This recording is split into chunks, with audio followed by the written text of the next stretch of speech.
Assalamualaikum warahmatullahi wabarakatuh. Saya Fatimah. Saya akan menjelaskan menurut pemahaman saya tentang tema pengertian akhlak dan keutamaannya, adab atau etika belajar dalam Islam, etika beragama berbangsa dan bernegara dalam Islam, dan pengertian musyawarah dan etika berdemokrasi dalam Islam.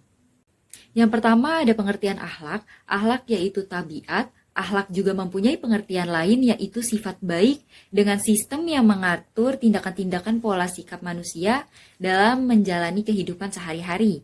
Secara linguistik, kata akhlak berasal dari bahasa Arab hulkun yang berarti perangai, tabiat, dan budi pekerti. Ditinjau secara istilah, akhlak mempunyai arti ilmu yang menjelaskan tentang baik dan buruk atau benar dan salahnya suatu tindakan yang dilakukan seseorang. Pada dasarnya, akhlak sudah melekat dalam pribadi setiap orang yang mana telah menjadi satu dengan perilaku. Sehingga ketika manusia berperilaku baik, maka dianggap baik akhlaknya. Begitupun sebaliknya, ketika manusia berperilaku buruk, maka dianggap buruk juga akhlaknya. Akhlak mempunyai dua golongan, yaitu akhlak terpuji, akhlakul karimah, dan akhlak tercela, akhlakul mazmumah. Selanjutnya ada 4 keutamaan mempunyai akhlak terpuji. Yang pertama, berat timbangannya di akhirat. Di hari akhir kelak nanti semua amal manusia itu dihisap dan tidak ada sesuatu yang diletakkan pada timbangan hari kiamat yang lebih berat dari akhlak yang mulia. Dan orang-orang yang berakhlak mulia ini dapat mencapai derajat orang yang berpuasa dan sholat. Yang kedua, dicintai Rasulullah Shallallahu Alaihi Wasallam. Rasulullah ini adalah teladan bagi kita semua, terutama akhlaknya. Rasulullah diutus ke dunia ini untuk menyempurnakan akhlak manusia. Rasul sangat mencintai manusia yang mulia akhlaknya, dan Rasul tidak menyukai manusia yang banyak bicara, angkuh, dan juga sombong. Yang ketiga, mempunyai kedudukan yang tinggi. Disebutkan dalam hadis riwayat Ibnu Majah dan At-Tabrani, bahwa seseorang yang mempunyai akhlak terpuji dan budi pekerti yang baik akan mempunyai kedudukan yang tinggi di akhirat kelak. Yang keempat, terjaminnya masuk surga. Sebagaimana sabda Rasulullah Shallallahu Alaihi Wasallam yang intinya bahwa akan dibuatkan rumah di tepi di tepi surga bagi orang yang meninggalkan debat walaupun orang tersebut benar. Akan dibuatkan rumah di tengah surga bagi orang yang tidak suka berbohong meskipun hanya bercanda, serta rumah di atas surga bagi orang yang berakhlak mulia. Yang kedua, ada adab atau etika belajar dalam Islam. Bagi seorang yang menuntut ilmu itu harus mengetahui bahwa menuntut ilmu adalah tanggung jawab sehingga harus dipastikan kebenaran dan manfaatnya. Adab atau etika belajar dalam Islam ini yang pertama, mengurangi segala keterkaitan dengan kesibukan-kesibukan duniawi. Yang kedua, tidak bersikap angkuh terhadap ilmu dan tidak pula menonjolkan kekuasaannya terhadap guru yang mengajari. Perilaku angkuh itu akan mematikan hati dan dibenci oleh Rasulullah. Yang ketiga, bagi seorang pemula dan dalam upaya menuntut ilmu, ialah tidak memalingkan perhatiannya sendiri untuk mendengar pendapat manusia yang bersimpang siur. Baik ilmu yang sedang dipelajarinya itu termasuk ilmu-ilmu dunia maupun ilmu-ilmu akhirat. Sebab akan menimbulkan keraguan dan kebingungan dalam pikirannya sendiri, melemahkan semangatnya, dan membuat putus asa untuk meraih pengetahuan. Yang keempat, bagi seorang penuntut ilmu adalah menunjukkan perhatiannya yang sungguh-sungguh kepada tiap-tiap disiplin ilmu yang terpuji. Yang kelima, hendaknya ia tidak melibatkan diri dalam suatu bagian ilmu sebelum menguasai bagian yang sebelumnya. Sebab semua ilmu itu berurutan secara teratur. Yang keenam, hendaknya ia berusaha mengetahui apa kiranya yang menjadikan sesuatu menjadi semulia-mulianya ilmu. Ini dapat diketahui dengan memperhatikan dua hal. Yang pertama itu kemuliaan buah dari ilmu tersebut. Dan yang kedua, kemantapan dan kekuatan dalil yang menopangnya. Yang terakhir ketujuh, hendaknya seorang penuntut ilmu itu menjadikan tujuannya segera demi menghiasi batinnya dengan segala aspek kebajikan.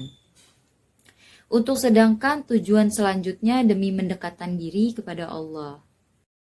Selanjutnya ada juga 7 adab atau etika dalam Islam. Yang pertama diawali dengan niat atau doa. Niat yang baik menentukan keberhasilan seseorang muslim dalam menuntut ilmu. Yang kedua, melakukan yang terbaik. Sesuai hadis Rasulullah SAW bahwa usaha terbaik akan mendapatkan hasilan terbaik juga. Yang ketiga, tawakal. Setelah melakukan usaha terbaik, tiap seseorang yang belajar menyerahkan hasilnya sesuai ketentuan Allah Subhanahu wa taala. Yang keempat, menghilangkan sikap dan kebiasaan buruk. Yang kelima, bersyukur kepada Allah Subhanahu wa taala. Yang keenam, selalu zikir dan mengucapkan istighfar. Dan yang terakhir, ketujuh, berdoa supaya terhindar dari malas dan kesulitan. Belajar adalah ibadah. Belajar bukan hanya sekedar datang ke sekolah atau ke kampus untuk mendengar atau mencatat saja, tetapi juga berusaha untuk mengembangkan pemikiran, pengetahuan, kepribadian, moralitas, dan profesionalitas. Selanjutnya, yang ketiga, etika beragama, berbangsa, dan bernegara dalam Islam. Etika adalah ilmu tentang baik buruknya suatu perbuatan manusia, atau dalam kata lain, etika ini digunakan untuk meninjau perbuatan manusia dari sisi keilmuan. Etika juga sering diartikan sebagai aturan yang tidak tertulis di mana setiap orang ini diharapkan untuk mematuhinya. Pengertian agama merupakan suatu sistem tentang keyakinan yang dianut oleh suatu kelompok masyarakat dalam menafsirkan dan memberi tanggapan terhadap apa yang diyakini dan dirasakan sebagai hal yang gaib dan suci. Menurut para ahli, pengertian negara adalah organisasi kekuasaan yang dari sekelompok manusia mendiami wilayah tertentu. Dari penjelasan yang saya jelaskan tadi, dapat disimpulkan bahwa etika berbangsa dan bernegara adalah suatu aturan yang merupakan keharusan bagi seorang warga negara dalam menjalankan aktivitasnya dalam berbangsa dan bernegara. Secara garis besar, setidaknya ada 3 etika seorang muslim dalam kehidupan berbangsa dan bernegara.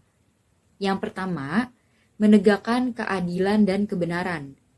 Dalam kehidupan, kebenaran dan keadilan ini adalah sesuatu yang paling dicari oleh setiap manusia. Bahkan kehidupan manusia itu sendiri disebut sebagai proses dalam mencari keadilan dan kebenaran. Yang kedua, menegakkan nilai-nilai kemanusiaan. Manusia ini diciptakan oleh Allah dari jenis yang sama, dari nenek moyang yang sama, dan dari bahan yang sama. Persamaan inilah yang menjadi dasar pentingnya menegakkan nilai-nilai kemanusiaan. Dan yang ketiga, mewujudkan kemaslahatan umat. Kemaslahatan ini adalah sesuatu yang bersifat universal, berlaku di mana saja dan kapan saja, sehingga harus diperjuangkan oleh setiap manusia. Dalam berbangsa dan bernegara, kebijakan atau keputusan hukum harus mengacu kepada terwujudnya kemaslahatan umat. Bahkan dalam kaidah fikih dikatakan bahwa kebijakan seorang pemimpin harus dikaitkan dengan kemaslahatan. Dengan demikian, peran serta seorang muslim dalam politik secara umum dan kebijakan secara khusus adalah ikut serta mendorong terwujudnya kemaslahatan umat. Yang keempat, ada pengertian musyawarah dan etika berdemokrasi dalam Islam. Musyawarah ini merupakan bentuk dari kedewasaan diri dalam upaya menyelesaikan masalah. Karena dalam musyawarah kita dapat belajar menghargai pendapat orang lain dan tidak mementingkan diri sendiri. Keputusan yang diambil dalam musyawarah biasanya berdasarkan kesepakatan bersama, bukan kesepakatan individu maupun golongan. Selanjutnya ada etika berdemokrasi dalam Islam. Yang pertama, musyawarah. Dengan mengambil keputusan berdasarkan kesepakatan bersama, dengan mengutamakan kepentingan umum daripada pribadi atau golongan. Yang kedua, harus adil. Penegak hukum di berbagai sektor kehidupan berjalan adil dan bijaksana bagi semua orang. Yang ketiga, amanah. Setiap orang yang terlibat dalam demokrasi wajib menjaga amanah yang dititipkan saat musyawarah. Yang keempat, harus tanggung jawab. Jabatan dan kekuasaan adalah amanah yang harus dilaksanakan. Mereka yang dititipkan amanah wajib bertanggung jawab di depan Allah dan yang mempercayakannya. Yang kelima, kebebasan. Kebebasan wajib diterapkan selaras dengan tanggung jawab. Jangan sampai kebebasan ini dilakukan tanpa kendali hingga merugikan lingkungan sekitar. Jadi, Islam dan demokrasi bisa berjalan beriringan meskipun beda secara empiris. Demokrasi harus menjamin hak dan kewajiban semua yang terlibat bisa diterapkan tanpa terkecuali. Sekian penjelasan dari saya, kurang lebihnya mohon maaf. Wassalamualaikum warahmatullahi wabarakatuh.